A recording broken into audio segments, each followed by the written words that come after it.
आशा करता हूँ कि आप अच्छे होंगे, स्वस्थ होंगे। चलिए आगे बढ़ते हैं। आज अगला चैप्टर आपका रहेगा सोने का हंस। अब देखिएगा, ये एक बड़ी अच्छी रचना है और बहुत ही अच्छे कहानी के लेख से ली गई है। ठीक है, सोने का हंस यानी कि जातक कथा। अब यहाँ पर जातक कथा जो है, इसके बारे में भी आपको पता होना चाहिए।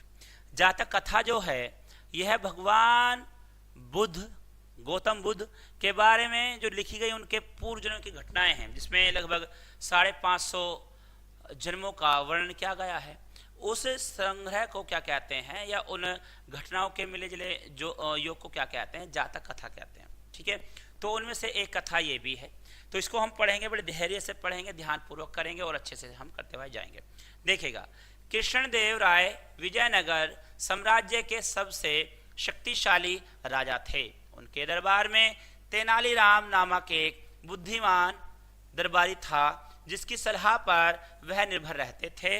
प्रस्तुत पाठ में तेनालीराम की बुद्धिमत्ता को ही दर्शाया गया है, यानी कि यह एक कृष्णदेव राय विजयनगर साम्राज्य के जो शक्तिशाली राजा थे उनके बारे में बताया गया है।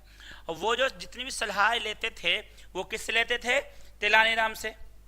किससे लेते थे? क्योंकि मंत्री होता है ना, सबका एक सलाहकार होता है। तो उनके पास में सलाहकार कौन थे इस तरह के? तो वो थे तेनालीराम थे। ठीक है, वो बड़े बुद्धिमान व्यक्ति थे, है ना। अब यहाँ देखेगा, वो उनसे सलाह लिया करते थे।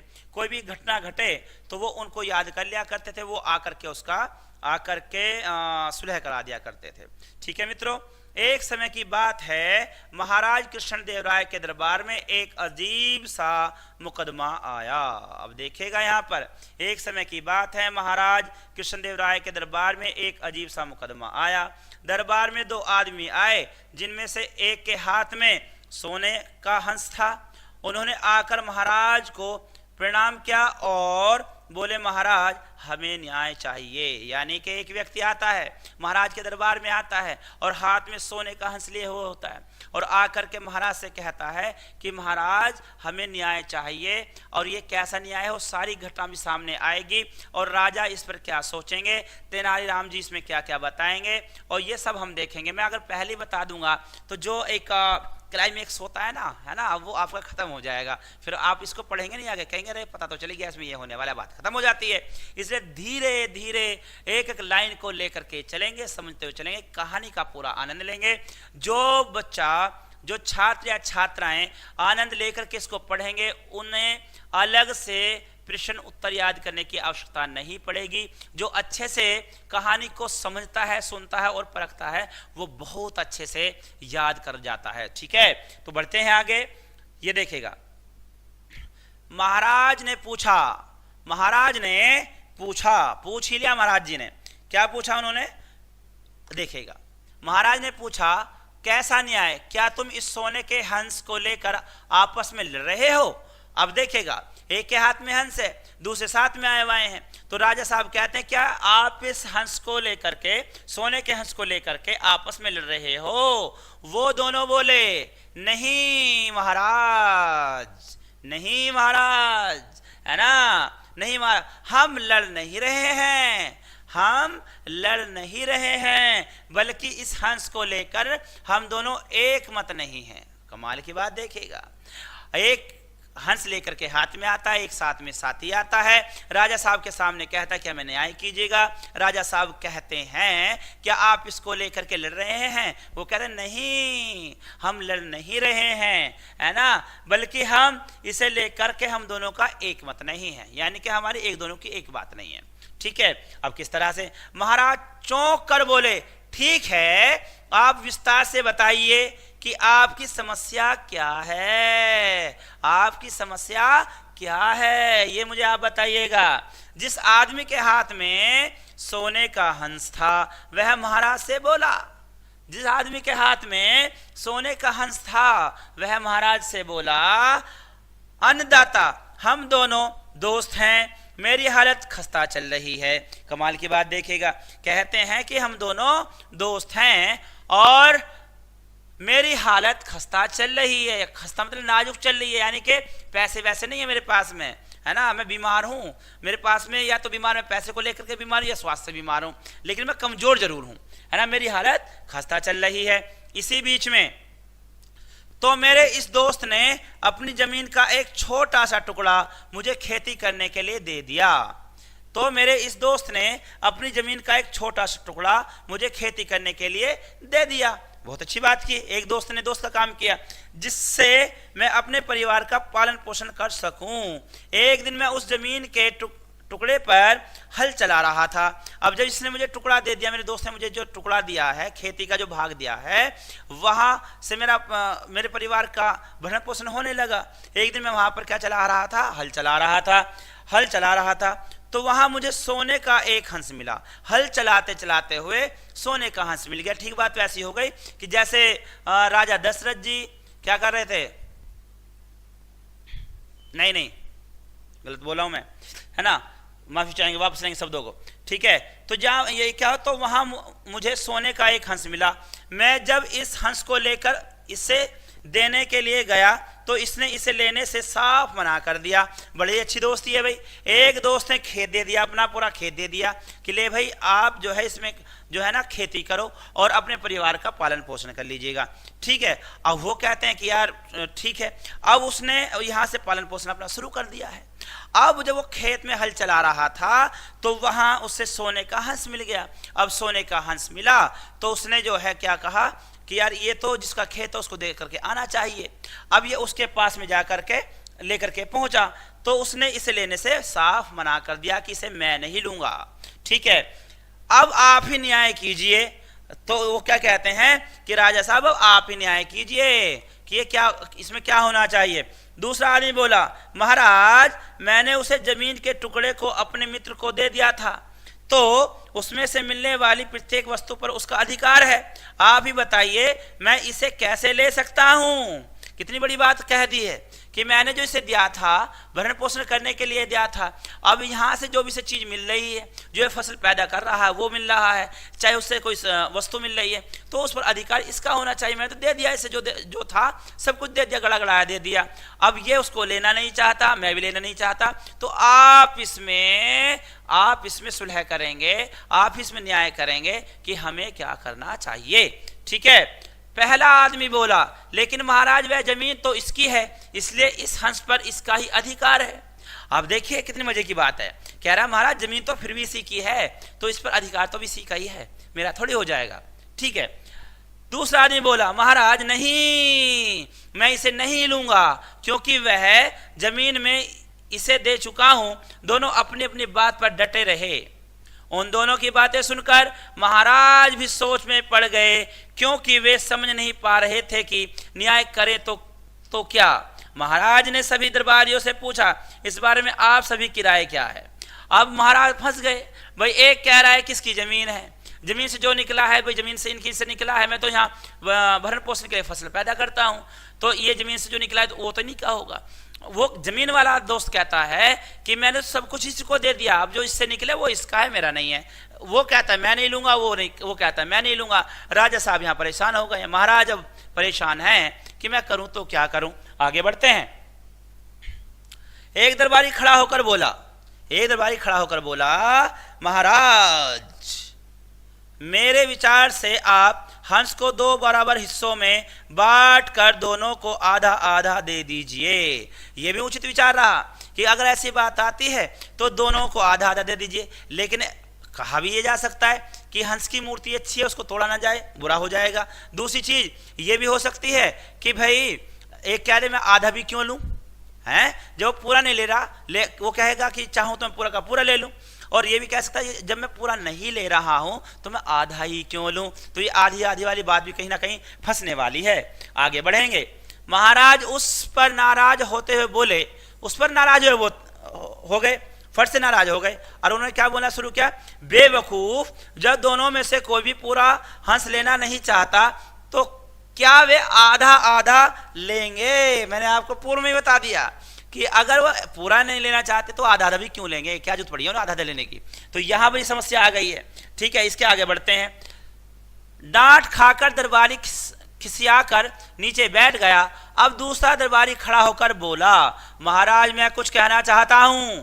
मेरे विचार से इस सोने के हंस को राज्य के खजाने में जमा कर लीजिए, क्योंकि जमीन के अंदर से निकाली गई प्रत्येक वस्तु पर राज्य का अधिकार होता है। अब इन्होंने ये यहाँ पर अपना वो विचार रखा है जो अक्सर होता कि जमीन से निकलने वाला जो भंडार होता है, चाहे सोने का भंडार हो, कोयले का भंडार हो, चाहे अन्य किसी और वस्तु का भंडार हो, तो उस पर राज्य अधिकार हो जाता है, यानी सरकार का अधिकार हो जाता है। सरकार किसके? राजा साहब की चल रही है।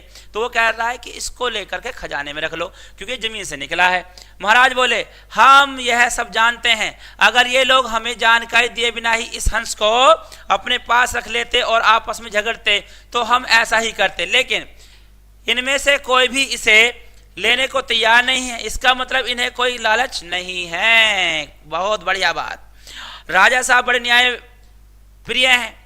वो कह रहे हैं कि अगर ये हमसे चोरी करते, लेकर के इसे आपस में लड़ते या छुपा करके रख लेते, तो हम इनके साथ वैसे व्यवहार करते जैसा तुम कह रहे हो, लेकिन हम इनके साथ में अब ऐसा नहीं करेंगे, क्योंकि ये दोनों लालच के मारे नहीं है, वरना ये कभी की लड़ाई कर लेते। ठीक है। सभी दरबारियों ने एक एक करके अपने अपने विचार प्रकट किए, लेकिन महाराज को किसी की भी सलाह ठीक नहीं लगी जिसके आधार पर वे न्याय कर सकें।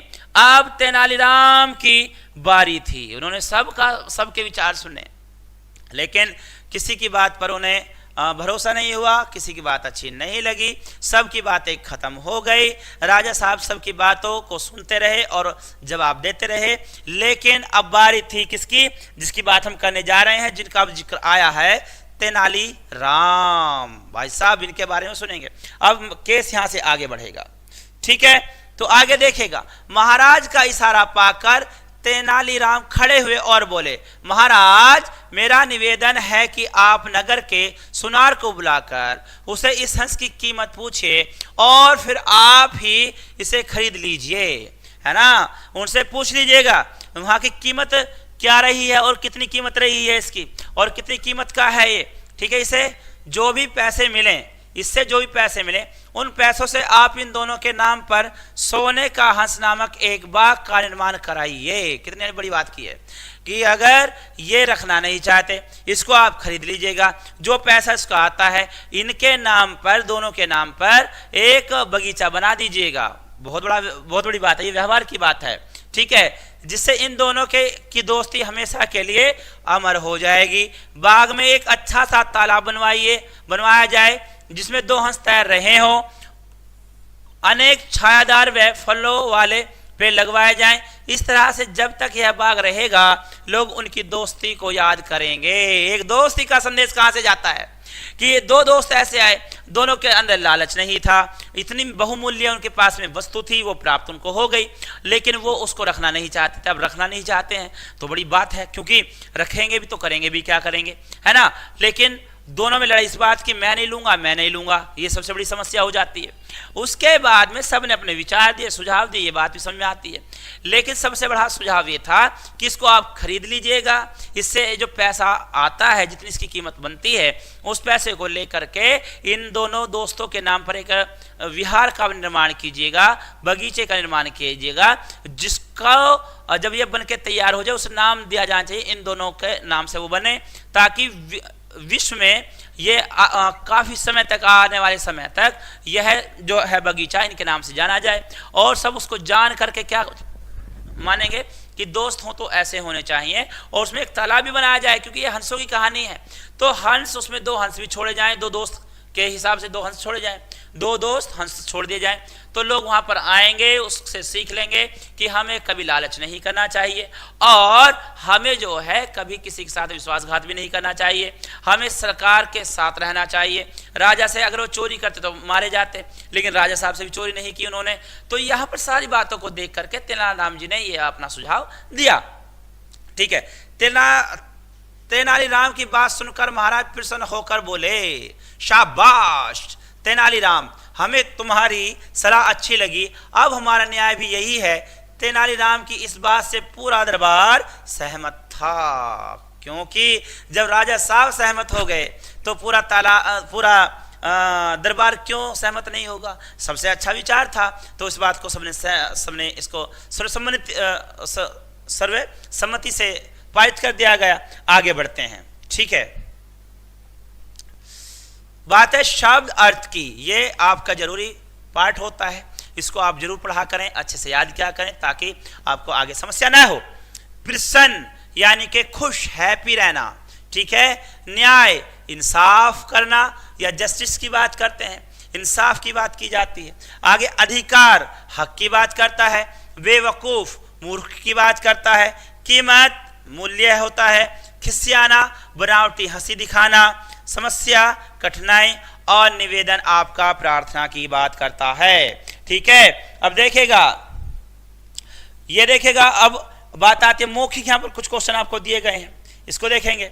मौखिक कार्य है आपका, दरबार में न्याय के लिए कितने आदमी आए? तो 2 आदमी आए थे, दोनों दोस्त थे, दोनों आए, हाथ में हंस लेकर के आए थे, ठीक है। वो न्याय चाहते थे राजा जी से, है ना। दूसरा है दरबार में न्याय के लिए दोनों आदमी में से एक के हाथ में क्या था? वो पूरी कहानी में चला है, हंस। क्या था? हंस। 2 हंसों का जोड़ा बड़ा फेमस होता है, लेकिन यहाँ 2 दोस्त ही 2 हंसों के रूप में आए हैं और हंस साथ में लेकर के आए हैं, है ना। 2 हंस चले, हंस लेकर, कितना अच्छा अलंकार बनता है, ठीक है। आगे क्या खाकर दरबारी खिसियाना नीचे बैठ गया है? क्या खाकर? डांट खाकर बैठ गया, है ना। राजा साहब को सुझाव दे रहा था, राजा साहब को पसंद नहीं आया तो उसे वहां पर डांट खानी पड़ी। तो इसी के साथ दोस्तों ये आपका आज का चैप्टर खत्म होता है। इसको अच्छे से पढ़ें, अध्ययन करें। नीचे जितना भी आपका लिखित कार्य है, बुक वर्क कार्य है, इसको ध्यानपूर्वक पढ़ेंगे, करेंगे। मैं मिलता हूं अगली क्लास में, तब तक के लिए good day, good luck, good bye, जय हिंद।